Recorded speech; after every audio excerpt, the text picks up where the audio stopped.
Hello. Hi. Hello. Hello. So some of you have heard my story. My story has not changed. That's stayed constant. Oh, the world has changed. Most of these kids have not yet had the pleasure of meeting you. Very nice. Okay. So, my name is Lora Tobias. It's spelled Lora. And Tobias is Tobias. And when I came to this country in 1938, I confused the teachers. I spoke no English. And the teacher asked me for my name. And I said, Lora. And she wrote Laura. And I shook my head and said, no. Now we tried again. Laura. No. Well, then she finally accepted the fact that my name was Lora. In Germany, I spelled my name Lore. Well, she didn't get that either. So anyhow, that's how I became Lora. And it's been my name for ever since I can remember. And I do talk about my age, and I'm 94 years old.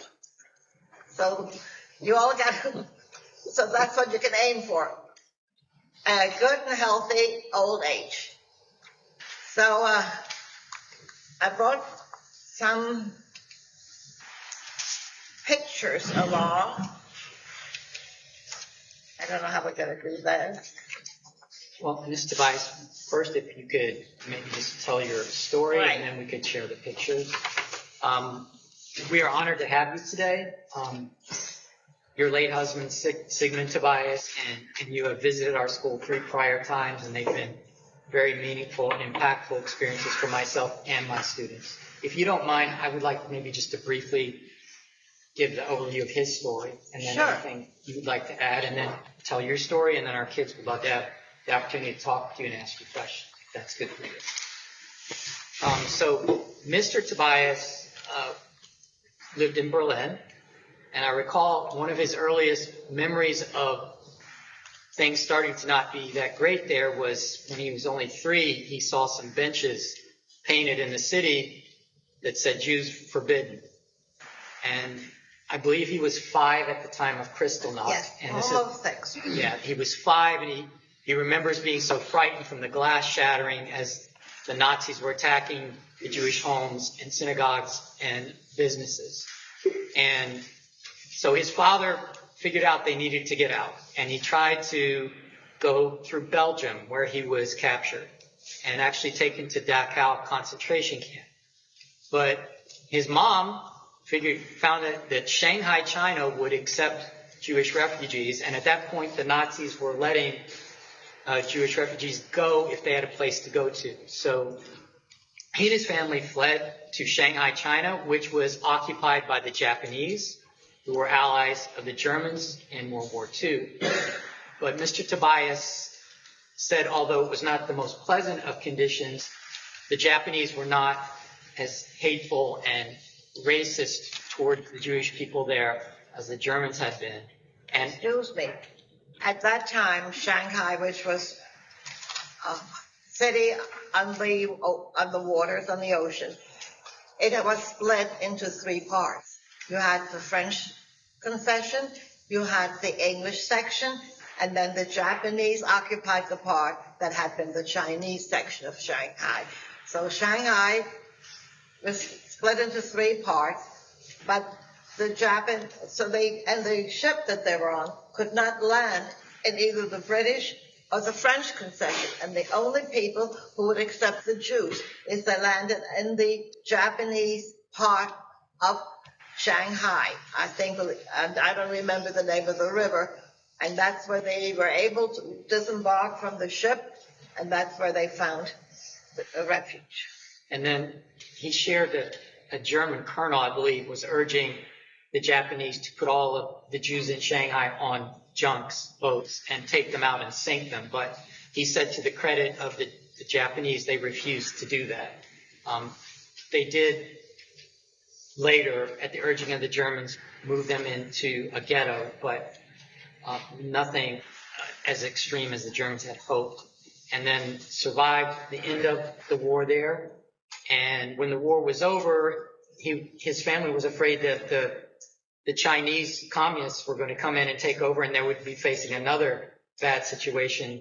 And Mr. Tobias was born in Germany, so he was able to get out at that point. His parents had been born in Poland, I believe, right? Yeah. And they were not allowed to go at first, but later on, all the people of Shanghai were categorized as displaced persons, and so they all went to America. Well, what happened is, in those days, we still had the quota system, how many foreign nationals could come into this country. Since my husband, Sig, was born in Germany, so the German quota to come into the United States was something like 27,000. His parents were Poland, and they were were not affiliated with anything, maybe 500. And there was a congressman from Brooklyn, Seller, and he had a law passed in Congress that the refugees from the Jewish refugees who lived in Shanghai were like displaced persons after the war in Germany. So that's how they all finally managed to come into this country. Sick before his parents. He was 15 years old when he came here, but he had attended school in Shanghai, and in the Shanghai school he had learned English. And then he decided this is not what he wanted, and he entered a religious academy called the yeshiva, and that's where he studied. And he said he didn't know it then, but learning to analyze, work with other people, think in the yeshiva helped him later on when he went and got his doctorate. So the education was not wasted on him living in Shanghai. And then he went on to a very successful career in psychology, right, and helped many young people, and really enjoyed, I know, his encounters with young people. Yes. He taught at the City University of New York, and he was a distinguished scholar there. All right. Tobias, if you could take us through from your earliest memories until you came to the United States. Oh, I got it.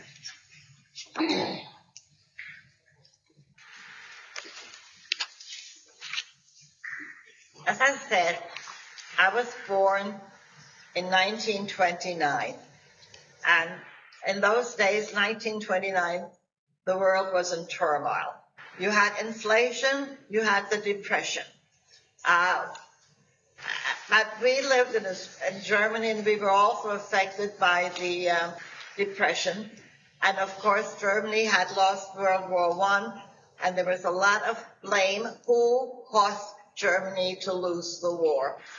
And the early followers of Hitler said Germany didn't lose the war. There was the Versailles Treaty, which the Germans gave into, and then you know who's at fault of what? The Jews. So that was in 1923, and they kept it up. When I was born, things had sort of simmered down, but we still there was money shortage. And I was born in the small town of Schriesheim, which most Americans cannot pronounce. I don't know why. And my family had lived in Schriesheim since 1653. That's when my first ancestor came there. And I'm the 10th generation from one family. And then many years later, I saw the record books, and the records were kept, who came, who went, who lived, and who died. A Protestant minister kept the records. And on one of my trips back to Schriesheim, they showed me, yeah, this is where it says. Your first ancestor came here in 1653. He didn't have a surname. He's only recorded as Baruch with his wife Hefela, their 4 sons, and a number of daughters. I don't know why they didn't count the daughters, but they certainly counted the sons. So that's where I'm from. I'm very old. I'm going back to 1653. So anyhow, in the spring of 2018, I received an email from friends in Schriesheim inviting me to a planned ceremony to place what is called Stolpersteine. Those are tripping stones. and you find them all over Germany. They're little squares of brass on top of metal, and it has the names of the people who lived there, who died there, in memory of. And I think that's a unique way to honor the Jews who had lived there, and I was invited when they put out the Stolpersteine in honor of, and I have a picture later and you'll see with the names. They also put my name down, and I said, but I'm still alive. Although it has the names of my father, my mother, my uncle, and my grandfather, and I was there when the man whose idea this was came to the village and placed the Stolpersteine. My husband, Zeg, and daughters, Rochelle, Sue, their husbands, and my granddaughter, Jessica, joined me at our last visit to Schleswig, which was in 2009. We had lived in this house where I was born for 98 years. We sold it in 1938, and when we came back, the people who are living in it now invited us back in. Now you wonder, why the heck did they have such a big house? Well, my grandparents or great-grandparents had 9 children who survived and 3 who passed away. So they needed a big house. They needed a big house for the business they had. They were dealers in tobacco. They also had a store where they sold clothing. And somewhere in the back there was the kitchen. But it was still pretty much intact, although, as I said, when I went in with my kids and I showed them this is where I slept, this was my bedroom, and so as they could understand. And in that whole house, I had 21 rooms, 1 bathroom. And I remember when we got a bathroom in, and with a water tank on top, and I was like 3 or 4 years old, and I was so afraid when I flushed the toilet, I was convinced a witch lived up there in the toilet tank. Anyhow, I got this invitation to go there, and I was 80 years old then, but I got around. I mean, I couldn't have been nice when people came up to me and said, do you remember me? No way. They all had changed, but they all seemed to remember me. And they told me stories about my grandfather that I did not know. My great-grandfather bought the house. As I said, he had 9 children. And in 1928, my mother got married to my father. My mother was born in 1896. And she told me a great deal about her life. She told me many stories. She told me about what happened during the war years, how they had to scrounge around for food. But they were better off as far as food went, because in those days everybody had a vegetable garden. So they had enough food, which they whatever they did, they preserved it. So they were not starving. I mean, they did okay. And the family had been there, and they were not discriminated against. My mother had many friends, and they had a teacher who was actually a Jewish teacher, and he educated them. They had literary discussion groups. And these were all kids. I mean, at that time, schooling stopped when they were 14, 15 years old, because they had to go to family and take care of the family. But, or they could go to a larger city where there was an opera house. They went to concert. So she got a good education, even though it was not a formal education in a school. We had a pleasant life. And then in 1928, my mother got married to a man from a different city or town. And interestingly enough, he also had a short education. He did not go past maybe 9th grade. And when he was in school in 9th grade or whatever, he learned English. And many years later, when we came to the United States, he had such a fabulous memory that he was able to talk English and read the newspaper. So maybe this is where I get my good memory from. I inherited it from my dad. Anyhow, life after I was born in 29 was pleasant. We had different housekeepers who came because in those days, whoever had a washing machine, you did your laundry by hand. You went to your garden and spread the sheets out to dry in the sun and to get bleached. Or central heating, forget it. You had a stove and you fed it with blocks of wood. So that's how we kept the house warm. And don't forget, this was a huge house, and we only heated the rooms where we slept. So that meant the kitchen, and the kitchen was the warm place. We were very modern. We had a telephone and a radio, which was pretty much unheard of in those days. Cars? Who needed a car? We had horse and buggies. So that's how people came by, and they had food, and they sold it, or they picked up food. So, I mean, sometimes I think, I wasn't born in the 20th century, the 21st century, 1929.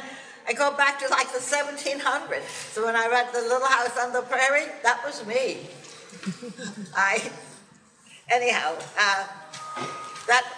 When I was 4 years old, I went to kindergarten. We had a kindergarten run by the Protestant church, and the teachers they had some kind of a habit. They weren't nuns, but they wore some kind of a headdress, and I couldn't find my pictures anymore. And so I had a lot of friends, and I know at Passover time, when we just stopped eating bread, and you know what matzahs are? Yeah. Do you any know what matzahs are? Matzahs. At April, at Easter, at Passover, take a look when you go to Publix or any other supermarket, and take a look what a matzah is. It's unleavened bread, and it goes back to biblical days when the Israelites fled Egypt, and that all they had to take along was unleavened bread, and maybe that's the origin of matzah. I really don't know, but it's flat. And at Passover time, and we had matzah, and my mother gave me matzah to bring to the children in my kindergarten class to share with them. And then years later, when I go back in 1909, some of the old ladies came up to me and said, "Yeah, I remember when you brought matzahs to school." So food makes an impression. Your family was the only Jewish family in that? No, there was one other girl there, a little older than me, but there were very few Jews. Anybody who had any ambition went to Heidelberg or to the larger cities, and the Jews who were there were old. I mean, there were only 2 young children there. That was me and my friend, Inga. Everybody else had left, and of course, from the 1920s on, a lot of them left. Either they went to larger cities, or quite a number of them left Germany altogether and came to the United States, or at that time Palestine, or wherever they could get in. Quite a few of them went to Argentina.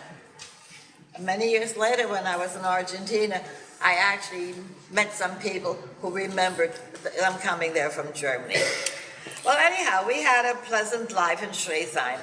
And then in 1939, when Hitler was in power, and by the way, Hitler did not win the election in 1932. There was an election for a chancellor in 1932, and there was the real ruler at that time, or the chancellor, was a man by the name of Hindenburg. He was old, he was senile, and Hitler grabbed power from him and declared himself the Chancellor of Germany. And once he got into power, he went after the Jews with a vengeance. Not that fast at first, slowly. But one of the first things that were passed in Germany in 1935 were the Nuremberg laws. And one of the things with the Nuremberg laws were deprived all the Jews of German citizenship. We can't vote anymore, you can't do anything. You're stateless. And this is after my family had lived in the Schleswig for hundreds of years. And suddenly, I went to school at that time in kindergarten, and I couldn't understand it. I was abused, insulted, and I was treated as if I were an enemy of the state. What damage could I do to Germany, to the country? I'm only 4 or 5 years old. Well, anyhow,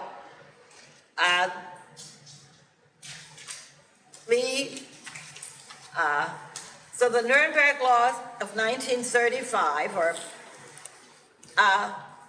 Jewish children are not allowed to go to the public school. But what are they going to do with me? Because the law said all children must go to school. So the solution was, I sat in the back of the room, surrounded by empty desks, and I handed in my work. The teacher would grab it very carefully and rip it up and put it in the garbage pail, as if my work on a piece of paper would contaminate his hands. We were not allowed to go to grocery stores. We could not buy food for ourselves. We were not allowed to have household help for anyone under 45 years of age. Well, they didn't want to starve us, but we had some people who worked for the family who were over 45 years of age. So this woman came and bought food for us and did our shopping. And then since we had a textile store, people would give her the orders, and and gave her the money. She got the cloth, she walked around, and she had a basket on her head in which she carried the food or the clothing or whatever.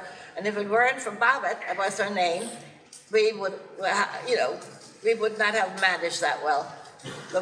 We had a maid, a woman who brought me up, a housekeeper. She had to leave us because she was like in her early 30s. And I remembered as a child waking up at night, and there on her day off, she would sneak into the house to see me. And she always called me my child, or in German, mein Kind, mein Kind. And many years later, on one of my trips back to Germany, I visited her in a nursing home. And so as I said, the family started to leave. I had an uncle, and he and his new bride came to say goodbye to us, and I couldn't understand. Why was everybody going around crying? I was so happy to meet my new aunt, a lovely lady, and then I was told they were going to go to another country, and which was far away, and they did not speak German. But which was hard for a 5-6-year-old to understand. Why speak another language? We're getting on very well with German. No way. So we also had one other member in the family, and maybe some of you know, I had an uncle who was, now you'd say, handicapped. And he got ill as a child with a very high fever, and so he was intellectually challenged, resulting from, he had meningitis, and so he survived. But so anyhow, I'm jumping off my head, ahead of my story. I went to school, I finished school in the public school in 2nd grade, and then I had to leave because they finally opened up a school for Jewish children only. And a private school in Heidelberg rented space for a Jewish school, or a school for Jewish children, to be established. And then I had to take the train to go to the city by myself. Sometimes I had other kids that were going there who made fun of me and abused me. Other times I was on the train by myself. It's like the Tinkerville trolley. It's one of these little trains. Well, anyhow, I went there. And the thing is, every so often a child my age, the age of everybody else, would come by and said, I'm leaving, I'm coming to say goodbye. Where are you going? we're going to America or to Palestine or someplace else. And slowly the population of Jewish children decreased because we were all leaving. So anyhow, it came to the time for us to leave. In 1938, we decided it was time to go. My uncle had been in the United States, and he said, you got to get out. And in order to come into the United States, you needed something called an affidavit, which meant that somebody here would be responsible for you, that you would not depend upon welfare or anything in case you did not have money. And my uncle found strangers here in New York City, and they didn't know us, we didn't know them, and they were our sponsors. So we got our visa after the affidavit, but my uncle, the United States government would not give him a visa, even though he had an affidavit, because he was handicapped, maybe physically and mentally, I don't remember. All I know, in the wintertime, he played with me, he took me sledding, and he did a lot of things with me. So we had to leave him behind. Before leaving Germany, my father and I took one last trip to the village where his mother lived. And there, she was a very religious lady. She blessed us and gave my father a prayer book. Nothing special, just a prayer book in Hebrew that he should take along to America to be safe. And then when we took the train to go to the ship, we passed this town where my grandmother and my father's sister lived. And the last time I saw them, they were standing on the train station, waving goodbye as the train passed by. I could hardly wait to board the ship to go to America. And what I heard is the streets in America were paved with gold. So oh boy, I'm going to pick myself up, I'm going to pick up some gold. But it didn't work out that way. But what happened? I didn't find gold in the street, but learned the determination to get a good education and hard work create their own gold. We moved to America for safety, and freedom was a dream come true. And after living in that wonderful country for the next 80 plus years, I'm making probably and when I wrote this, my last visit to the place where I was born. So I went back to Schneesheim numerous times. They had a reception for me. The Catholic priest where I took was not there when I was a child, but the only way I could safely leave the school when I was abused by the other children was the yard or the gate from the schoolyard opened up next onto the Catholic church, which was right there. And they always kept the church open for people to come into the Catholic church. So I dashed out of the school, crossed the yard, and into the church. And they would not pursue me because I knew you could not pursue people in a church. The church was a safe place. Many years later, when I went back to Schneesheim, and the current Catholic priest knew the story, and he apologized what I had gone through, and he was so glad that the church saved me. But when I got there, they had a huge party for me. And boy, you can't believe all the good cakes and everything they made. And that was the last time I went to Schneesheim, but I have friends and I still write them, and I write them in English, and they answer me in German. And that's just pretty much what happened. My grandfather lived to be almost 100 years. He died 4 months short of his 100th birthday. My mother had her own business. My father worked. And then now our youngest daughter became a professor teaching, of all things, Jewish writers, not necessarily Germans, who wrote in the German language. So that's a full circle. And that's the end of that story.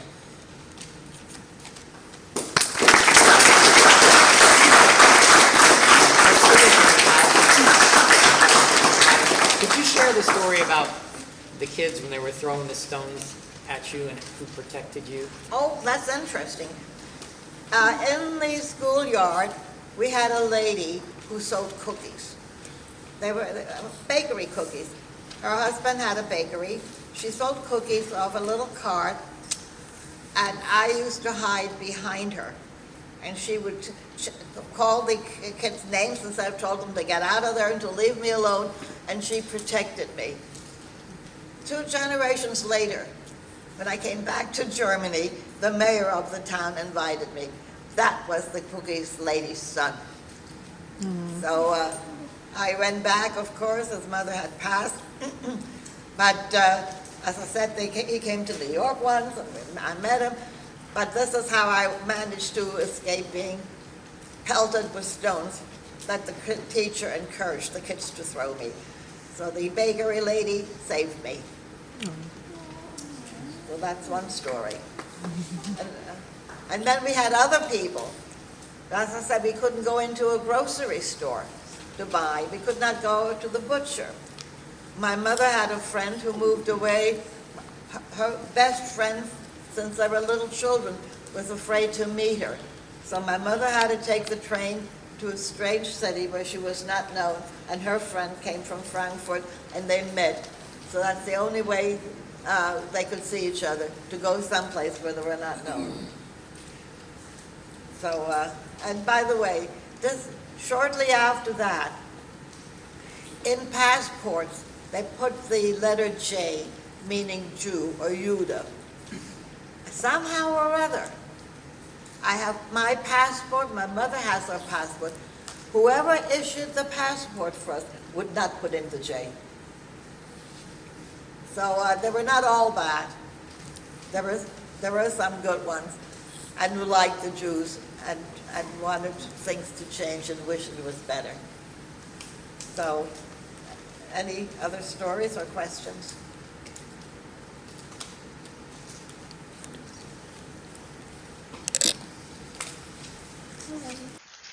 Hi. So before you escaped, did you ever encounter any Nazi villains trying to take you away or harm you? Yes. They didn't try to take me away.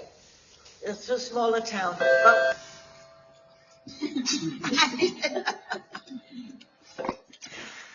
what happened, since we had a business, Brown Shirts, which was part of the Nazi army or whatever, stood in front of our house on the steps and recorded anybody who entered our house.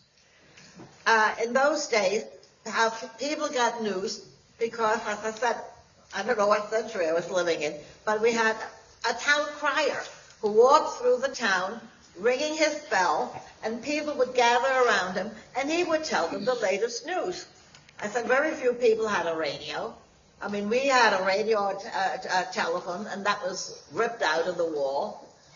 And anybody who, and then only a wall in the center of the town, they put newsprint, and on it they wrote, who came into our house? Who were the Jew lovers? And of course, nobody wanted their name on that sheet. So that's how we were persecuted. As I said, our business dried up. We couldn't sell anymore.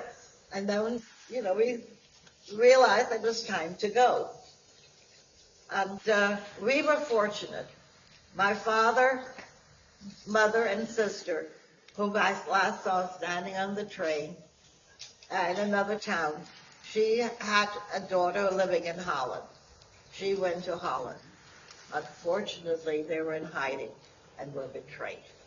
And they ended up in one of the cattle cars sent to Sobibor, the concentration camp. They did not make it alive. One person in my family, she got to Sobibor and then she was executed.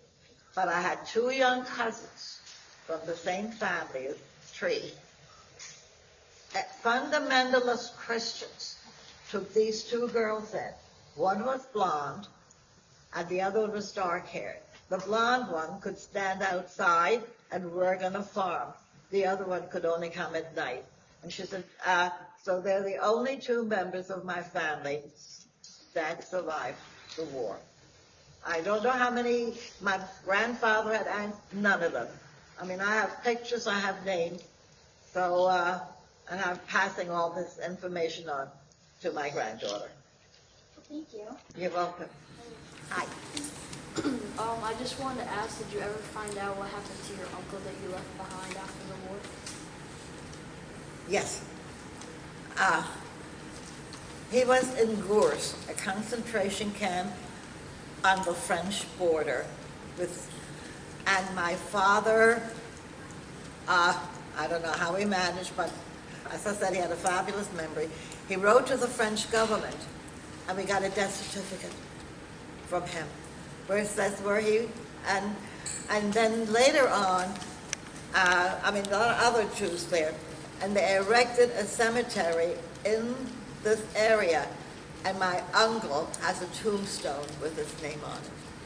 I don't know if these cemeteries still exist, but we did find out, and I know where he was buried, and I have a picture of his tombstone. Thank you. You're welcome.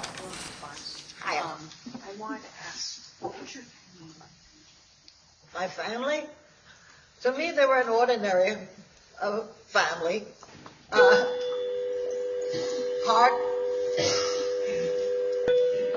Hardworking, and felt confident living there because I had lived there going back to 1653. I mean, there was a Jewish cemetery there, and you hear about tombstones being turned over and destroyed. The people of Schriesheim made sure that the cemetery was kept intact. And after the war, I wrote to the mayor, I wanted to send money that they mow the lawn. And I said, no, that is our responsibility. And I went back there, and I saw the tombstones of my relatives there. And the town keeps the cemetery intact. And what's that part of your question? I forgot. What was your family like? Well, as I said, they were integrated into the town. As I said, there was a teacher, and I remember his name, and they called him Lora Tobias, which means teacher Tobias, and they had a book club. They went to concerts. They worked hard, and they were just like everybody else. They were no different. The only thing is that on Friday night, instead of having regular bread, we had challah. My mother would bake. And then the baker baked it like he baked the bread for everybody else. And that was his mother who protected me in the schoolyard. So you would not have known that we were different from anybody else. And I had friends until I was 6 years old. I played with them. In the wintertime, I went sledding with them.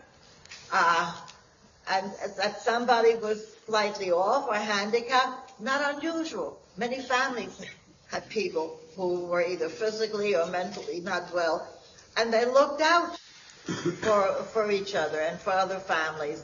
So we just blended in. Or we're just part of the village.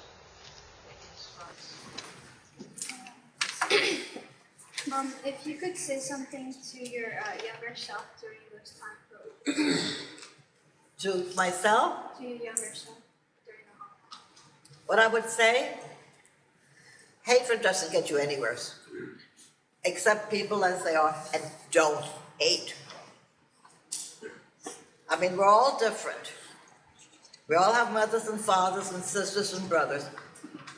Don't hate. And I'm just live in peace with everybody, no matter what color you are, tall, thin, what color hair, we're all God's children. Do you think the current country of Germany has apologized sufficiently for the Holocaust? Germany? The current country of Germany. Do you think they apologized enough? You mean if Germany has apologized for the Jews? Yeah, that's what he wants to know, if you think that's been adequate. Well, they did. Don't forget, after the Second World War, Germany was pretty impoverished. It had its own problems with the East and the West. But what they have done is that they paid restitution. We got monetary. My father had been a soldier, a German soldier in World War I, and he got restitution for service to Germany in the First World War. My mother, we had a business, so I don't know how they put a value on how much they were. So, and even I got something. I got $2,000 to go to college years later. So the Germans were very good about giving restitution, and of course now it's a very rich and powerful country. But I mean, as I said, I'm in contact with people in Germany, and if I haven't gone back, I've gone there with my family, and so I mean, I can't hold the people responsible for what happened during the Hitler years. Did you have any of your German friends, did they ever, when the Holocaust started, did they turn into, were you friends with them and then they started and they were told Nazi friends with you? Oh, absolutely. I mean, they were proud of it. And as I said, I couldn't understand it. I was 9.5 years old when we left. And why am I different? I don't look different. I look in the mirror, I look like I always did. And what made them turn against me? And it was the propaganda, Hitler. They followed him like a bunch of lemmings. And that's why, and you know what the lemmings are? They're little animals, and they follow each other, and sometimes they just jump off a cliff and into the ocean. And that's what these were. They followed, they were inspired by Hitler. I don't know why. I never understood it. And now, of course, Germany has done an about-face. They are one of the first countries to recognize the country of Israel. What was one thing that helped you stay vocal throughout the entire Holocaust? One thing that helped you keep going? We were hoping, by the time of the Holocaust, we came here in 1938. Until the war started in 1941, where the United States got involved and Pearl Harbor had been bombed. In fact, Pearl Harbor Day was December 7th, and it was my grandfather's birthday. And we were celebrating his birthday, and this was we were living in Lancaster, Pennsylvania, and we had a radio, and suddenly we turned on the radio and we heard about Pearl Harbor. And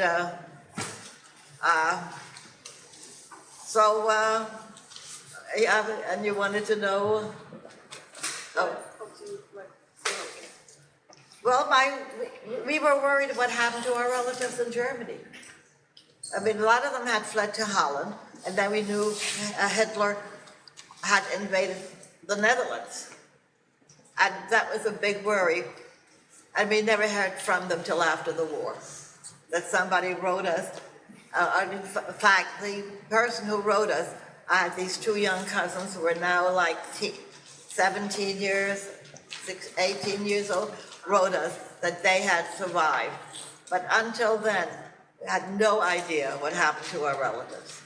No, and then again, my dad did a lot of letter writing, and we found out what happened to them. But not during the war years. I'd like to ask how you met Mr. Tobias. How you met Mr. Tobias. Oh, that's romantic. My husband at that time was going to night school at City College in New York, and he had a job in the bookstore. And by City College, where you have football games, you have an open air field and stuff and bleachers. Well, I found out that, hey, here's this kid. He can get me tickets to hear the concerts at Lewiston Stadium. And the tickets in those days were 30 cents. And as somebody was working in the bookstore and was a student, the tickets were 15 cents. So I said, I got to know him, get to know him, because I love classical music. And then we became friends and started going to the concerts, and then one thing led to another. And then a year and a half later, we got married. He graduated. I worked, and he finished his PhD. And then I had a child, and then it was my time to go to college. So he got a PhD. Getting a master's in education was enough for me. I was wondering, were you with your family the entire time during the Holocaust, or did you guys ever get split up? Only ones that came out was my immediate family. My mother, my father, my grandfather, my uncle, who I said was handicapped. The Americans wouldn't give a visa. The ones who my father's family, all went to Holland. None of them survived except the two young girls who were hidden by Christians, evangelicals or whatever. And much to their credit, they kept in touch with this Dutch family, and when there was a wedding or something, that Dutch family that saved them came over. But otherwise, I barely have any relatives. I mean, I have one cousin, and that's about it. Everybody else, they got old, they passed away. But if anybody wants to know anything about the family, you remember Lora? Yes, I do.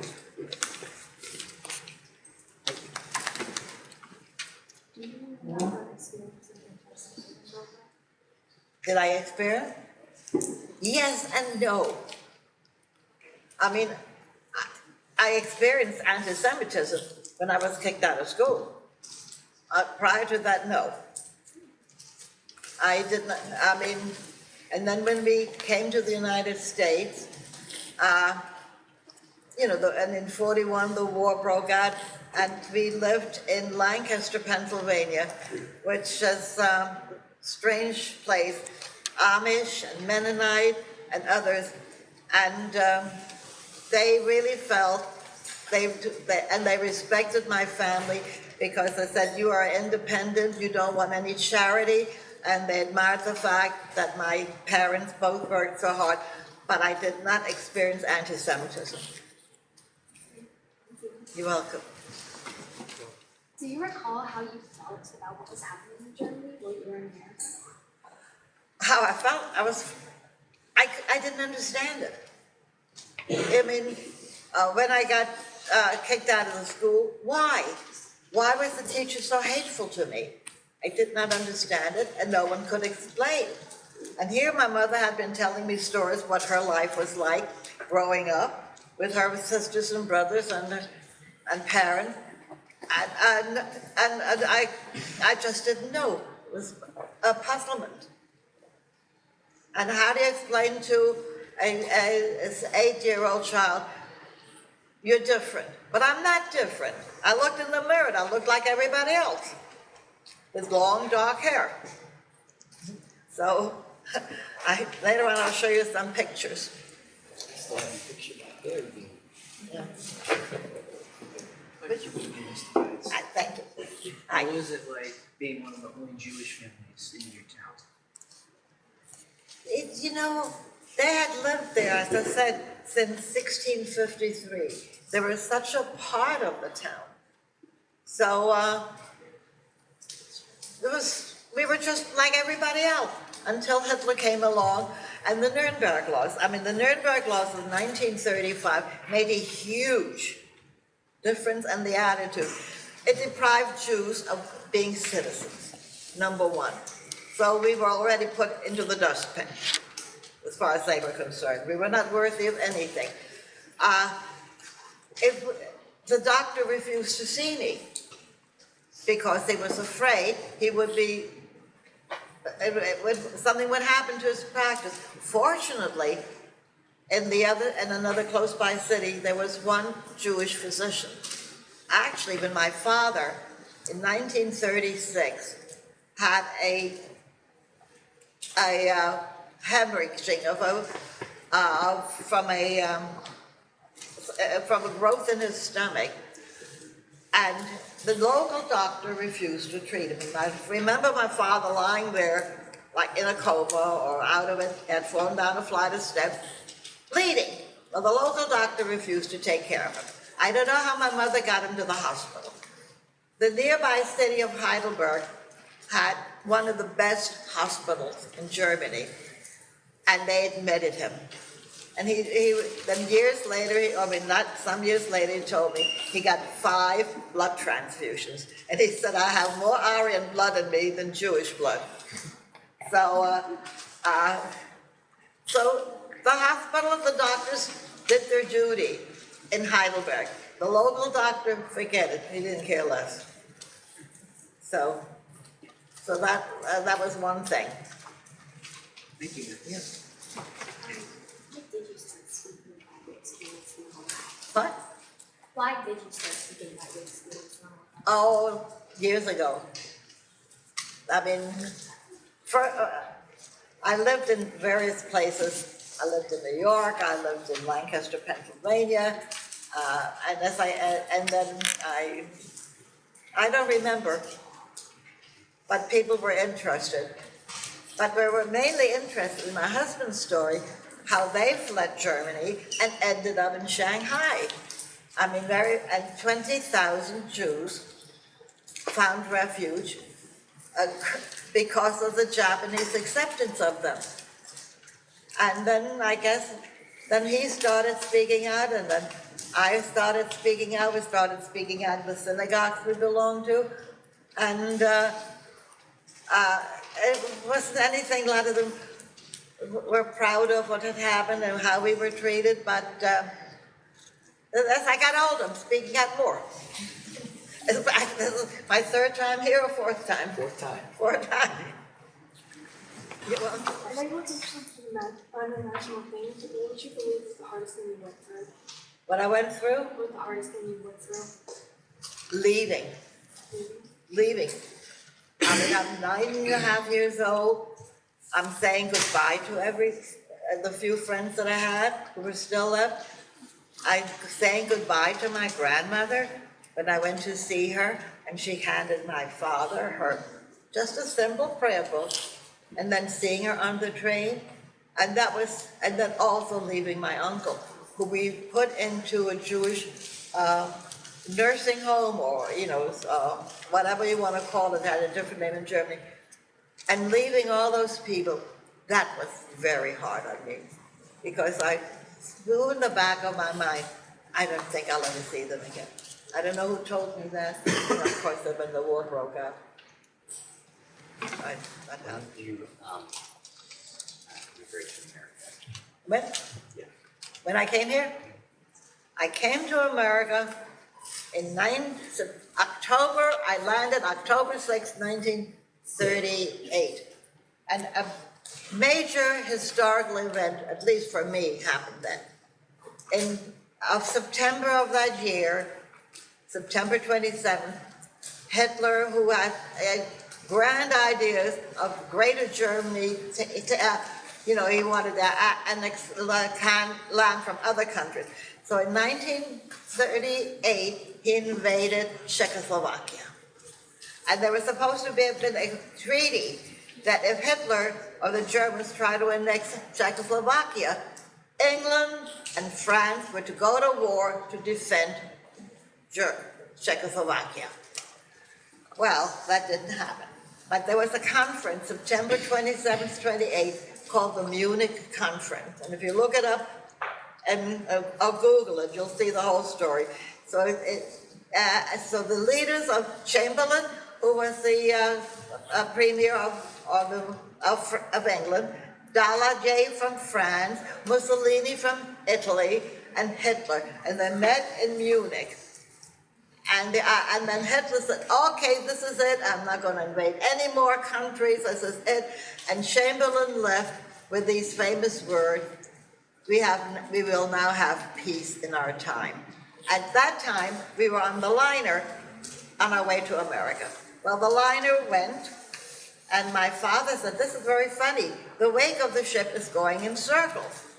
Why aren't we going straight into the Atlantic Ocean to England, pick up more passengers?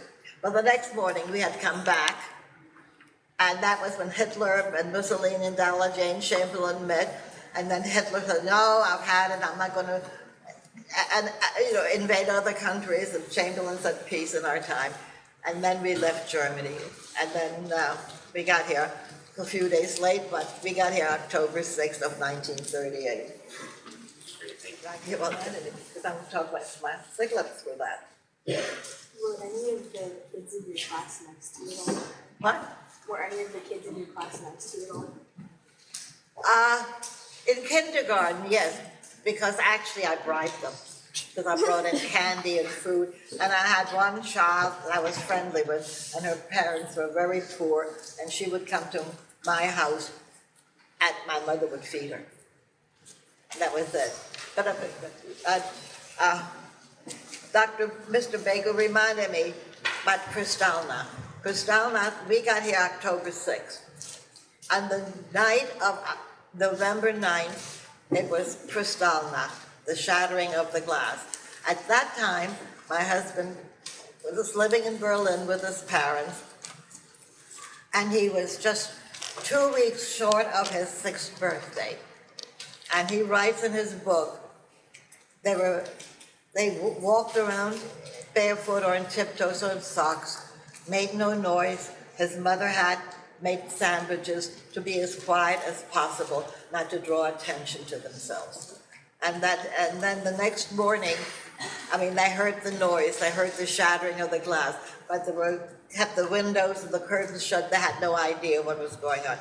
The next morning, when things had quieted down, they went to the synagogue that they had belonged to. And in the courtyard of the synagogue, they saw the prayer books aflame. Vandals had gone into the synagogue and taken the Torah and anything out and burned them in the courtyard. And Sig said as a little boy he heard if you dropped the Torah, you had to fast for 40 days. Well, here, everything had been burned up. And again, that's when his father decided he had to get out of Germany and try to be smuggled into Belgium. But fortunately, for them, they ended up in Shanghai. But the Kristallnacht was horrific. And at that point, there was only one Jew left in Schneesheim. And we did have a little synagogue. And what the mayor and the other people, the Nazis, they put horses in there to make the synagogue as filthy as possible. And then this one man, this single man, had to clean all that stuff out from the dirt from the horses and all. So that's what I found out later. How were you treated when you arrived in the Fine. And within 3 months, I learned English. I went to school, and somewhere along here, I don't know where it is, I found a letter from the teacher that I had that age-wise I should have been in 4th grade. But they didn't know what to do with me. So they put me into 1st grade, which I didn't like at all, in order for me to learn how to read English and speak English. But within 3 months, I was speaking, and in the block that we lived in, we had children who went to Catholic school. They were my friends, and we played together. And believe it or not, once in a while I had a spare dime, and I could go to a movie, and we played a game pretending we were movie stars. So that was funny. And I remember I pretended I was Jeanette MacDonald and Nelson Eddy, and I was already drifting towards music. But that was a nice... That year in Belle Harbor was great because we had the ocean there. Could go, and that's where I learned to swim. And that's on the beach in the Rockaways. I forgot you're not New Yorkers. Thank you. You're welcome. What message would you want all of us to take away from you kind of this? Like, what would you want us to do? Well, as I said before, I think there's a song in The King and I, you have to be taught to hate. I don't want that to happen. You've got to learn how to accept people. And there's too little of that. There's too much hate going on in the world. I mean, I'm just one person. I mean, that it bothers me if I read what's going on against a lot of people. And you gotta accept people for what they are and as they are. And I think the word would be acceptance. Accept everybody. Thank you. You're welcome. On your trip to America was. Fun? Do you remember how long your trip to America was? To America? It should have been 5 days, but then we went back and then we got caught in the storm. So we were aboard ship for 8 days. Oh, and that was the other thing. The ship we were on was a German liner. And we had paid in marks. And I was very concerned. There were other children there, American children coming back to America after vacation in Germany. It didn't matter to the crew one bit. And we were there over the most sacred of all of the Jewish holidays, Yom Kippur. And my parents wanted to have a special meal served to them after they fasted and after the break of it. We were treated like everybody else, and that was the first time in a number of years there was no difference. We were like everybody else. We were not Jews or Christians or anything. We were passengers to be treated with respect like all the other passengers. And I had a wonderful time on the trip.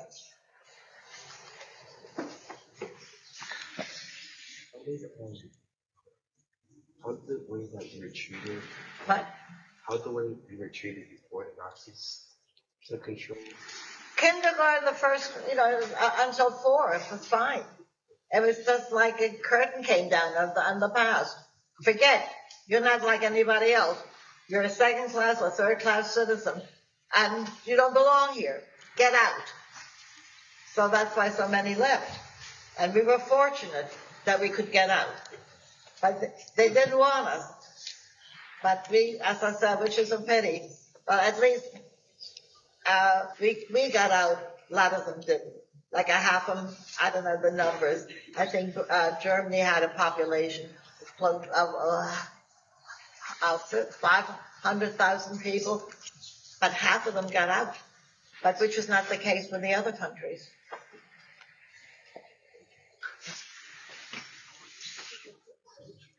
What would you say if someone told you that you could go back and forget it ever happened? Would you take that opportunity? I've been back numerous times. I've made 4 trips. But, and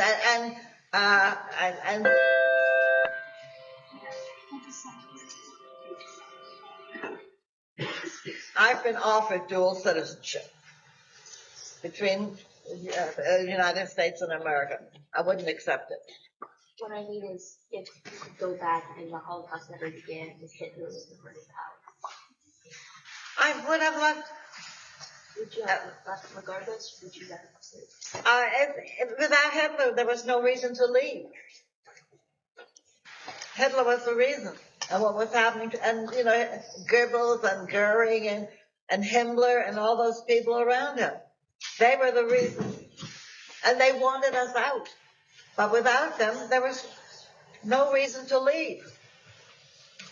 At least not my grandfather was born in 1857. He would never have left. But he came with us. We couldn't leave him behind. He got a visa. But he never said, "Oh, I'm so sorry I left Germany." He would not look back. But, I would have, if I would have lived there, I would have gone to the university or college there, and who knows what kind of a career I would have followed. But it would have been very different. So I'm glad I'm here.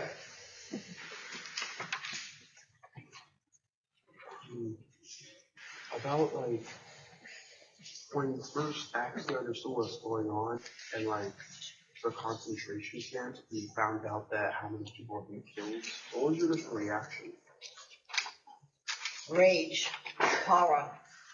And it took a while till we found out exactly what had happened to our relatives.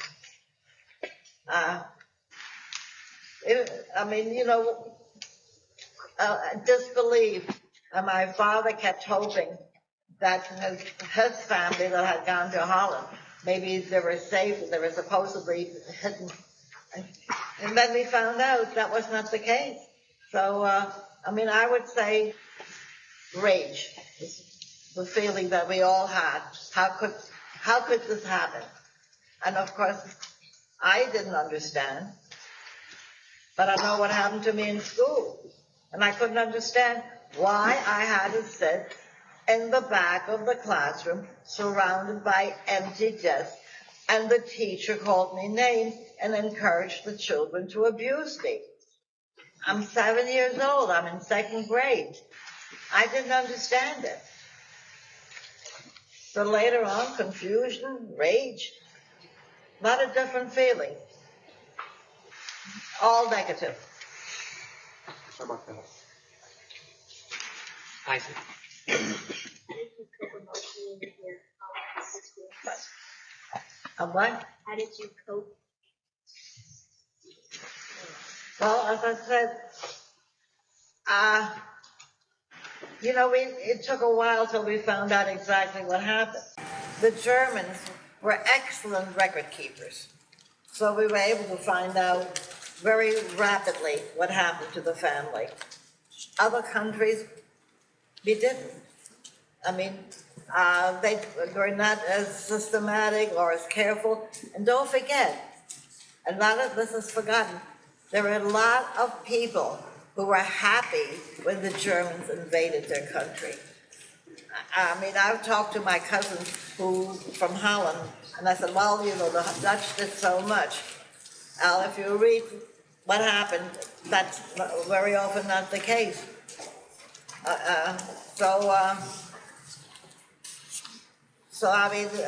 As I said, we found out.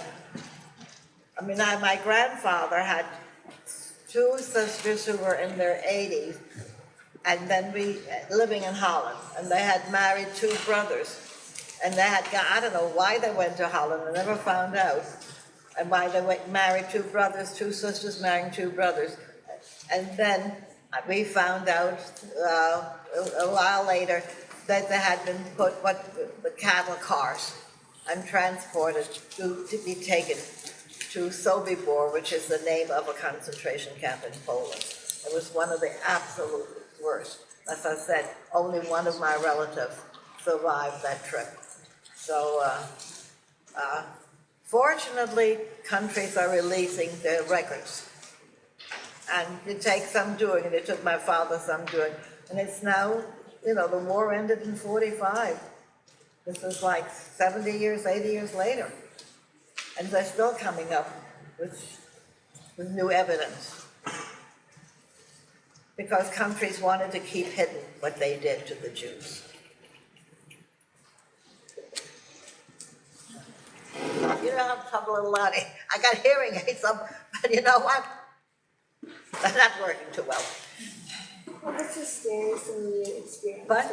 What was the scariest thing you've experienced during the whole event? When they invaded they marched into our house and they ripped out the telephone that we had, and took the radio, and of course, anything personal. We couldn't go shopping. I couldn't go to school, and I was a little 7 years old, enough to remember. I was 4 years old when I started kindergarten, which was fine. And then suddenly, like, my whole world turned topsy-turvy. And nobody could explain to me. And believe me, nobody had patience to answer my questions. It was terrible for my whole family, because we didn't know what was happening from day to day. Thank you. It was scary. Hi. Hi. Did you ever encounter a Nazi? Oh, What was the worst encounter? I met them all the time. They were my neighbors in Germany.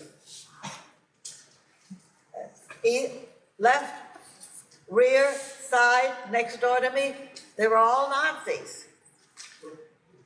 And then if anybody wanted to come and see us, they had to come sneak into the house. Because Big Brother had his eyes on what was happening. I mean, there were very few Jews left, so it was very easy to spot who was coming to see us and who was not. But, and I said I was scared. So, I mean, and how do you explain to an 8-year-old, 9-year-old child that today you're like everybody else, or yesterday you were like everybody else, and now you're different? Why? So I've dealt with that for many years, what it was like. When you were younger, did you ever realize that they were Jewish? No, we left before. Thank you. Yeah, and as I said, in our passport, they had the option of putting in a J for meaning Jew. They didn't do it. Somehow, somebody in the bureaucracy that issued passports didn't do it. So, I guess I have sympathy for the Jews. Thank you. The Holocaust and hatred towards Jews ever want to make you change your religion or what you believe in? Would I change my religion? Did like the hatred towards the Jews ever make you want to? Sure. I wanted to be like everybody else. I mean, you know, I didn't see any, what could I do? I mean, I'm Jewish, but I wish I weren't. You know, as a little child, you wish for something that's not possible. So as a child, I wanted to be like everybody else. I wanted to be like everybody else. I could not be Jewish. So, but I couldn't change. We had a man come to teach Hebrew in those years. There were 4 children. I mean, another girl and I, and 2 boys. And so the first language I actually learned to read and write was Hebrew. I don't know why. And in school, then I went to the Jewish school, the private school, and everybody was going to leave sooner or later. And we didn't learn English. They taught us Hebrew. I wasn't going to go to Palestine. I wanted to come to America, but they didn't teach us English, which was interesting. How did the Holocaust change your view of religion? Made me bitter. I mean, to this day, you know, when I read what's happening, and I said, where's the head at? I mean, haven't they realized hate gets you nowhere? And why pick on a group of people? I mean, that are different. Why? I mean, as I said earlier, we're all God's children. And that's forgotten by people preaching hate. And so it still upsets me. It has always upset me. I mean, if there would not have been that hate, would my grandmother have survived? I hope she would have survived. I mean, she lived there, a widow, and then I went back some years ago, and I went and met her neighbors, and they said, oh yes, we protected her. No, you didn't protect her.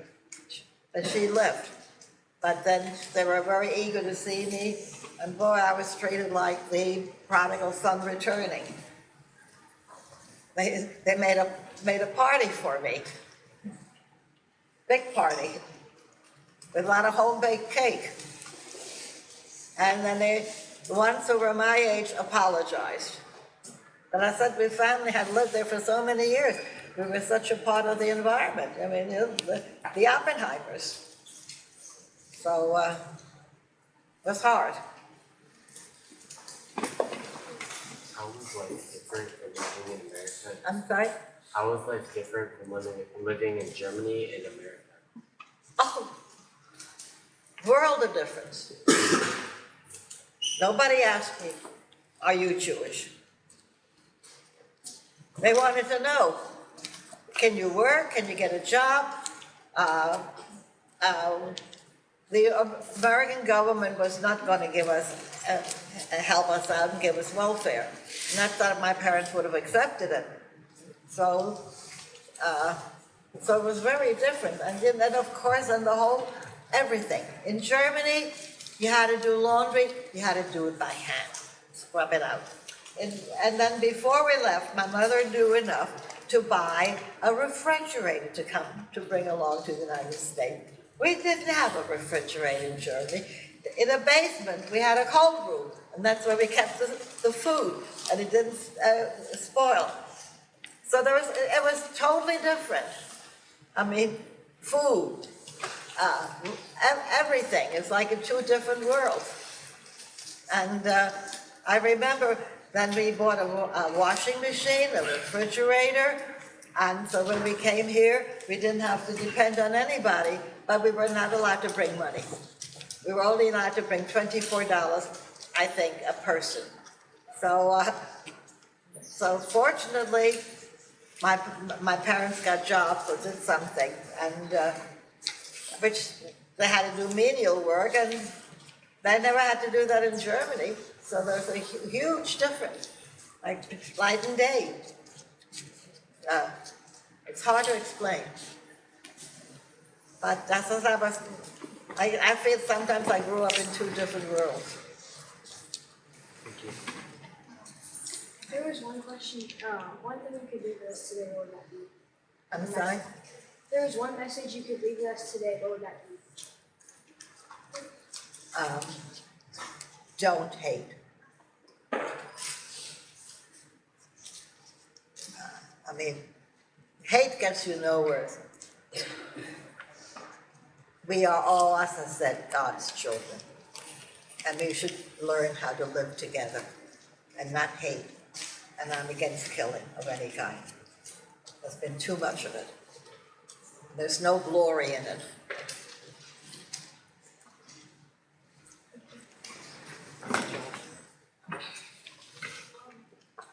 When was it that you heard about how bad Germany has gotten in the USA? When was it that you heard about how bad Germany has gotten in the USA? How bad Germany has got? During the time of the Nazis, when you learned the full extent of it, I think he's saying after you were in America. You know what? Don't forget, we didn't speak the language.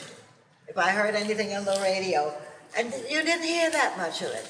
You had a lot of, shall I say, groups who were pro-German, and we're glad that there's an association called the Bund, and they were glad that Jews were getting it, and they said, well, they deserve it. We didn't run the country.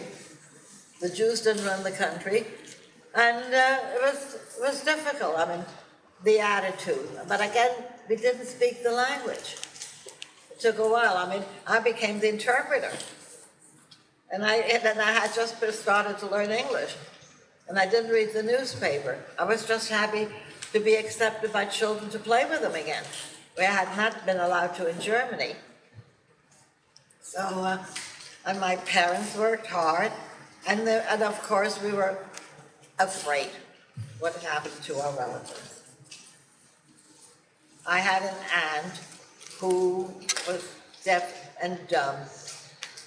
Another one, very often you got a childhood disease with high fever, and it could impair your intellectual development, or it could affect your speech. Now, this aunt who lived with us, it affected her speech and her hearing, and she scared me the way she spoke. Well, in Germany, she would have been taken away to a concentration camp immediately. Anybody who was defective, and especially Jews, were pulled out of their home, imprisoned, and killed. No lawyer, no trial, or anything. Hitler wanted to rinse Germany of anybody who was not and they called them the Aryan race, and anybody who was not an Aryan race, let's get rid of them. And that's why so many Jews were taken away, and especially once they invaded Poland. So it's gruesome what happened. Terrible. And I hope it never happens again. So that's all I can tell you. I mean, I wish there were for more peace demonstrations than people having to go to war. So I don't know if that answers your question.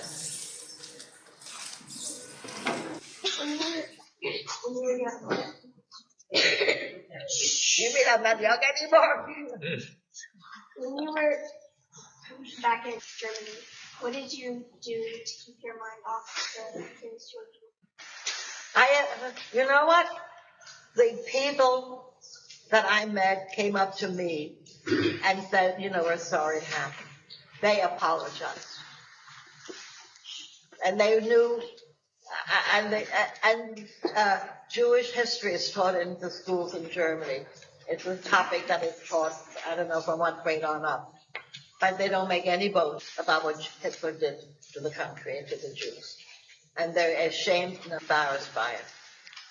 But that's in the past. But they have leaned over backwards to help Jews in Israel with giving money and aid to people here in the United States. So I think they've done a lot to try to overcome their guilt. More so than some of the other European countries. Thank you, Mrs. Weiss, for honoring us with your presence.